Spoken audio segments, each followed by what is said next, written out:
At least 8 fishermen have been killed and another has gone missing when Saudi fighter jets carried out an airstrike off the coast of Yemen's western province of Hudaydah as the Riyadh regime continues its aerial bombardment campaign against its crisis-stricken southern neighbor.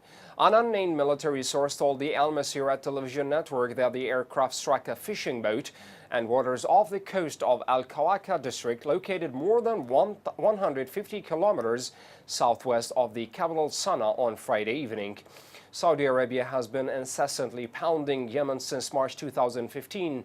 The military aggression has claimed the lives of more than 12,000 people, mostly civilians.